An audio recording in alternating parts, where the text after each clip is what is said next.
بہت عمدہ، بہت خوبصورت۔ کوچہ دیر سے نکلا تو حرم تک پہنچا،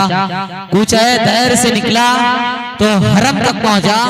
سلسلہ اپنی گناہوں کا کرم تک پہنچا۔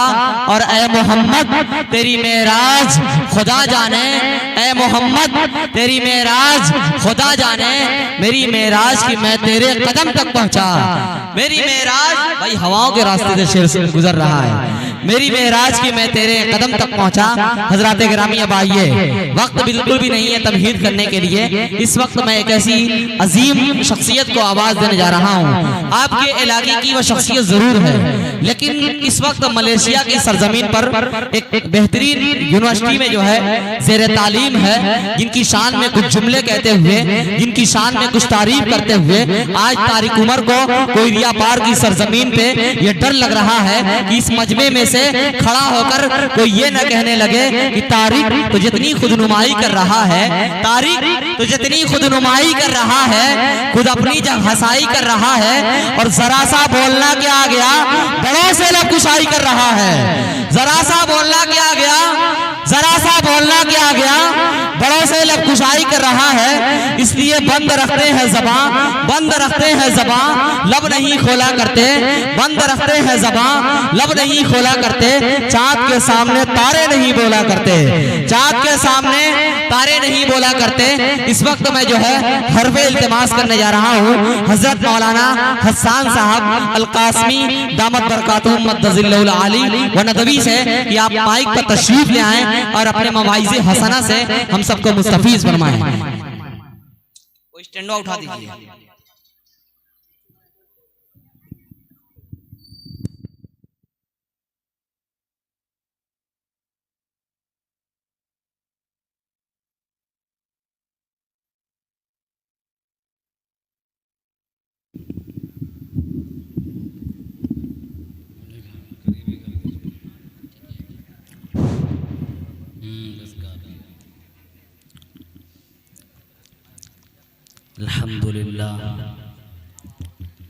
الحمد لله رب العالمين، والصلاة والسلام على سيد الأنبياء والمرسلين وعلى آله وأصحابه وأزواجه وذرياته وأهل بيته أجمعين، أما بعد، فأعوذ بالله من الشيطان الرجيم، بسم الله الرحمن الرحيم، إنا لله وإنا إليه راجعون، وقال في موضع آخر كل من عليها فان۔ حضرات گرامی، رات کا ایک حصہ گزر چکا ہے، آپ کی آنکھیں یہ اشارہ دے رہی ہیں یا اشارہ کر رہی ہیں کہ اب نیند کا خمار ہے، اسی لیے مجمع میں سناٹا ہے۔ لیکن میں آپ کو یہ بتا دوں، یہ پروگرام یہ کوئی عام مشاعرہ نہیں، بلکہ یہ نعتیہ مشاعرہ ہے۔ نعتیہ مشاعرہ اس کا مطلب یہ ہوا کرتا ہے کہ حضور اقدس صلی اللہ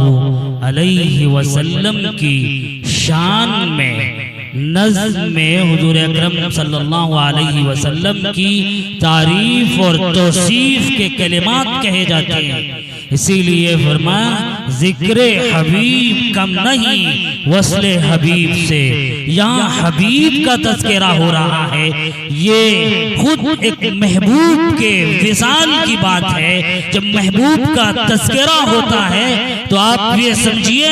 کہ محبوب سے یہ وصال اور ملاقات کا موقع ہوتا ہے۔ جیسا کہ ناظم صاحب نے بھی کہا تھا، تصور میں مدینے کی سیر کیجئے، بلا کسی ٹکٹ کے، بلا کسی پیسے کے، بلا کسی مشقت کے، آپ اپنے تصور کی دنیا میں، خیالات کی دنیا میں مدینے کی گلیوں میں ٹہل رہے تھے۔ لیکن چونکہ آج کا یہ پروگرام، جب یہ پروگرام اپنی تیاری پر تھا، اس وقت ہمیں ایک افسوسناک خبر سننے کو ملی کہ ابراہیم دادا کا انتقال ہو گیا۔ تقریباً 10:30 یا 11 بج رہا تھا کہ ہماری قوت سماعت سے یہ ناگوار اور افسوسناک اور رنجیدہ خبر سننے کو ملی۔ اس وقت دل نے یہ پڑھا، زبان نے بھی یہ کہا، انا للہ و انا الیہ راجعون۔ اس موقع پر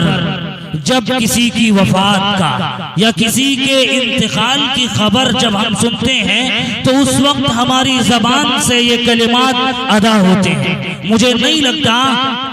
بلکہ میں یہ کہوں کہ اکثر لوگوں کو یہ معلوم نہیں کہ ان کلمات کا مطلب کیا ہوتا ہے، اس کی تشریح کیا ہے، توضیح کیا ہے، یہ کلمات اس وقت کیوں پڑھے جاتے ہیں۔ میں چاہتا ہوں کہ چند منٹ میں انہی کلمات پہ گفتگو کر کے، چونکہ قرآن مقدس کی یہ آیت ہے، قرآن کا سمجھنا ہم سب پر فرض ہے۔ قرآن کو سمجھے بغیر ہم صرف کتاب اللہ کی کتاب کو جو خدا کی طرف سے پوری انسانیت کے لیے ایک میسج ہے، ایک پیغام ہے، ایک دستور ہے، ساری زندگی کا ایک قانون ہے، ایک نظام ہے، یہ پوری انسانی زندگی کا یہ ایک سسٹم ہے، لیکن کبھی ہم نے اس سسٹم کو سمجھنے کی کوشش نہیں کی، نہ پڑھنے کی طرف توجہ دی، نہ تدبر کیا، نہ تفکر کیا، بلکہ قرآن کی تلاوت تک نہیں کی۔ یہ قرآن آخر ہے کیا؟ پوری انسانی زندگی کے لیے تا قیام قیامت ایک سسٹم ہے، وے آف لائف ہے، زندگی گزارنے کا طریقہ ہے، زندگی گزارنے کا اصول ہے، لیکن ہم نے نہ اصول کو سمجھا، نہ ہم نے کبھی قرآن پہ تدبر کیا، نہ تفکر کیا، نہ قرآنی آیات کے مفہوم سے ہم آشنا ہوئے۔ ہم نے تو جب کسی کا انتقال ہوا تو ہم نے یہ آیت پڑھ لی، لیکن اس آیت کا مطلب کیا ہے، اس آیت کا مفہوم کیا ہے، یہ آیت ہم کیوں پڑھتے ہیں اس موقع پر، یہ سمجھنا بھی ہمیں چاہیے۔ ایسا نہیں ہے کہ ہماری زبان سے تو یہ کلمات ایک روٹین کا حصہ بن جائے، بس ایک روٹین ہے، لوگ پڑھتے ہیں ہم بھی پڑھ لیں، ایسا ہی ہو رہا ہے۔ لوگ سمجھتے نہیں کہ اس کا مفہوم کیا ہے، اس کا مطلب کیا ہے۔ انا للہ، اس کا مطلب یہ ہے، یہ قرآن مقدس ہے، قرآن کے اعجاز پہ کیسے کوئی گفتگو کر سکتا ہے؟ یہ خدا کا کلام ہے، کسی انسان کے بس کی بات نہیں، کسی انسان کے اندر وہ ملکہ نہیں، اللہ نے وہ قوت اور طاقت ہی نہیں پیدا کی کہ خدا کے کلام کی کوئی تشریح کر لے، کوئی توضیح کر لے، کوئی اس کے مفہوم اور معنی کو بیان کرے، لیکن اللہ نے اسے قرآن میں کہا لا یکلف اللہ نفسا الا وسعها۔ اللہ نے انسان کو بس اسی کا مکلف بنایا ہے، جتنا وہ سمجھ سکتا ہے اتنا ہی وہ سمجھ لے اور اسی کو وہ پوری انسانیت کو سمجھانے کی کوشش کرے۔ انا للہ، میں اس کے اسرار، اس کے رموز، اس کے نکات پہ کیسے گفتگو کروں؟ میرے سامنے نہ وہ مجمع ہے، نہ اہل علم ہے کہ میں وہ نکات بیان کروں، وہ قرآن کے اس اعجاز میں گفتگو کروں کہ اس آیت کا مطلب کیا ہے، انا کا مطلب کیا ہے، للہ کا مطلب کیا ہے، وَإِلَيْهِ رَاجِعُونَ کا مطلب کیا ہے۔ یہ تو اہل علم میں گفتگو ہونی چاہیے تھی، علماء کے سامنے، طلباء کے سامنے، جو اسٹوڈنٹ ہو، جو علوم شریعہ پڑھ رہے ہوں، قرآن پڑھ رہے ہوں، تفسیر پڑھ رہے ہوں، فقہ پڑھ رہے ہوں، ان کے سامنے یہ گفتگو ہونی تھی۔ لیکن چونکہ بس میں سرسری طور پر چند باتیں جو آپ کو سمجھ میں آ جائیں، میں اسی حد تک گفتگو کروں گا تاکہ آپ اس کو سمجھ لیں، آپ کی یہ روٹین کا صرف حصہ نہ رہے، پڑھیں تو اپنے دل سے، آپ کی زبان سے یہ کلمات ادا ہوں تو دل بھی آپ کے زبان کے ساتھ ہو۔ انا للہ، ہم، انا کا مطلب ہم، للہ کا مطلب اللہ کے لیے۔ اس للہ میں جو لام ہے وہ لام تملیک کے لیے، اس کا مطلب یہ انا للہ کا مطلب یہ ہوا کہ ہم اللہ کی ملکیت میں ہیں، ہم اللہ کی ملک ہیں، یعنی مطلب یہ ہوا کہ اللہ مالک ہے اور ہم مملوک ہیں۔ یہ جو کلمہ ہے یہ کلمہ تعزیت ہے، یہ کلمہ تسلی ہے، لیکن لوگوں نے اس کلمے کو کلمہ تحسر، کلمہ افسوس اور کلمہ حسرت بنا کر رکھ دیا۔ اس کی وجہ یہ ہے کہ ہم نے اس کلمے کو سمجھا ہی نہیں، سمجھایا بھی نہیں گیا۔ یہی وجہ ہے کہ لوگوں نے سمجھا کہ جب اس طرح کے حادثے ہوتے ہیں، کسی کا انتقال ہوتا ہے، کسی کی وفات ہوتی ہے، تو اس وقت ہمیں کیا پڑھنا چاہیے؟ یہ تو بتا دیا گیا کہ ہمیں انا للہ و انا الیہ راجعون پڑھنا چاہیے۔ کاش کہ ہمیں یہ بھی بتا دیا جاتا کہ اس کا مفہوم کیا ہے، تاکہ ہم جو بات زبان سے ادا کر رہے ہیں، دل بھی ہمارا اسی زبان کے کلمات کے ساتھ ساتھ دل میں بھی اس کا تاثر پیدا ہو۔ قرآن تو آیا ہی ہے دلوں کو کھولنے کے لیے، دلوں کی اصلاح کے لیے۔ انا للہ، ہم اللہ کی ملک ہے، اس کا مطلب ہوا کہ اللہ مالک اور ہم مملوک ہیں۔ جب انسان اپنی زبان سے یہ اقرار کرتا ہے اس حادثے کے موقع پر یا کسی کی وفات کے موقع پر کہ ہم اللہ کی ملک ہیں، اللہ مالک ہے اور ہم مملوک ہیں، پھر آگے دوسرے جملے میں انا للہ و انا الیہ راجعون، اور ہمیں بھی اسی کی طرف لوٹ کر جانا ہے۔ اس کا مطلب یہ ہوا کہ جب ہم یہ کلمات ادا کرتے ہیں تو ہم یہ کہہ رہے ہوتے ہیں کہ جانے والا چلا گیا، کیوں؟ اس لیے کہ اللہ مالک ہے، اسے اپنی ملک میں تصرف کا اختیار ہے۔ جب اللہ مالک ہے تو اپنی ملک میں جس طرح چاہے، المالک یتصرف فی ملکہ کیف یشاء، مالک اپنے ملک میں جس طرح چاہے تصرف کر سکتا ہے۔ تو جب اللہ مالک ہے تو اللہ اور ہم اس کے مملوک ہیں، تو اللہ نے اس کو اپنی مملوک کو لے لیا، اپنے مملوک میں تصرف کیا، تو لہذا مطلب یہ ہوا کہ پھر ہمیں اس پہ کوئی افسوس، کوئی رن کی ضرورت نہیں، نہ نوحے کی ضرورت ہے، کیونکہ اللہ مالک تھا، وہ اپنی ملک کو لے لیا۔ یہ میری زمین ہے، میں اس زمین میں جہاں مکان بناؤں، ادھر باتھ روم بنا دوں، ادھر ٹوائلٹ بنا دوں، ادھر کچھ اور بنا دوں، یہ تو میری ملک ہے، مجھے اختیار ہے۔ یہ ساری مخلوق، یہ ساری کائنات اللہ کی ملک ہے، اللہ کو اختیار ہے، جب چاہے جس کو چاہے وہ اپنی ملکیت میں لے سکتا ہے۔ اس کو یوں سمجھئے کہ یہ کائنات، پوری کائنات اور عالم بالا یہ ایک الماری کی مانند ہے۔ الماری میں دو خانے ہیں، ایک نیچے کا حصہ ہے، ایک اوپر کا حصہ ہے۔ اب مالک کو اختیار ہوتا ہے، جب چاہے وہ اوپر کے سامان کو اٹھا کر نیچے کے خانے میں ڈال دے اور نیچے کا سامان اٹھا کر اوپر کے خانے میں ڈال دے۔ اللہ رب العزت بھی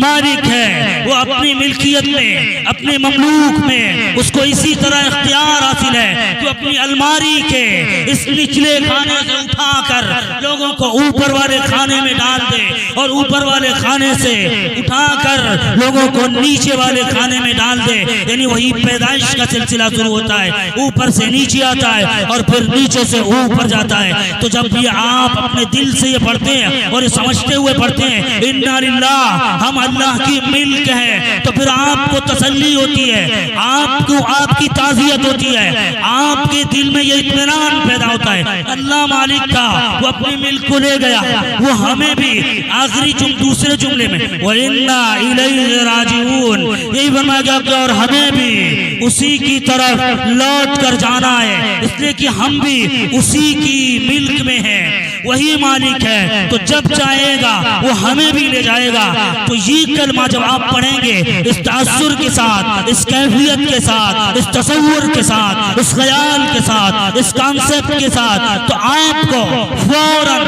اسی وقت اطمینان حاصل ہوگا، ایک تسلی کی کیفیت حاصل ہوگی اور ایک تعزیت خود اپنے آپ کی تعزیت ہوگی۔ انا للہ و انا الیہ راجعون۔ تو یہ کلمہ تعزیت ہے، یہ کلمہ تسلی ہے، کلمہ تحسر، کلمہ حسرت اور کلمہ افسوس نہیں ہے، بلکہ اس موقع پر اسی لیے پڑھا جاتا ہے تاکہ تمہیں اطمینان حاصل ہو، تمہیں سکون حاصل ہو، تمہیں قلبی اطمینان حاصل ہو اور تم مطمئن ہو جاؤ اور وامینا نہ کرو، نوحہ نہ کرو، رونا اور پیٹنا رونا اور پیٹنا نہ کرو، ہاں آنکھوں سے آنسو جاری ہو جائے، یہ تبھی محبت ہے، اس کا تقاضا بھی ہے۔ حضرت ابراہیم حضور اکرم صلی اللہ علیہ وسلم کے صاحبزادے حضرت ابراہیم کا انتقال ہوا تو حضور اکرم صلی اللہ علیہ وسلم کی آنکھوں سے بھی آنسو چھلک پڑے۔ لوگوں نے پوچھا اللہ کے رسول آپ کی آنکھوں سے آنسو جاری ہو گئے، فرمایا یہ تو تبھی محبت کا تقاضا ہے، یہ آنکھ سے آنسو جاری ہو جانا، لیکن بلا نوحہ، بلا کسی واویلا کے، بلا کسی گریبان کے چاک کیے ہوئے آپ اپنی آنکھوں سے آنسو بہا سکتے ہیں، لیکن اس پہ کسی طرح کا کوئی بیان کرنا،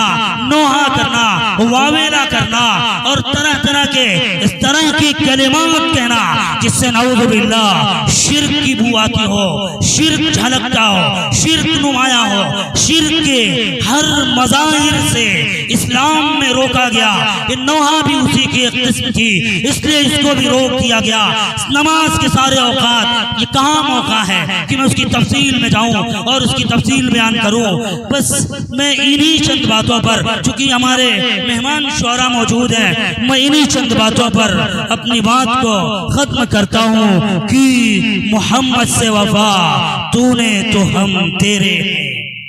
کہ محمد سے وفا تو نے تو ہم تیرے ہیں۔ یہ جہاں کیا چیز ہے،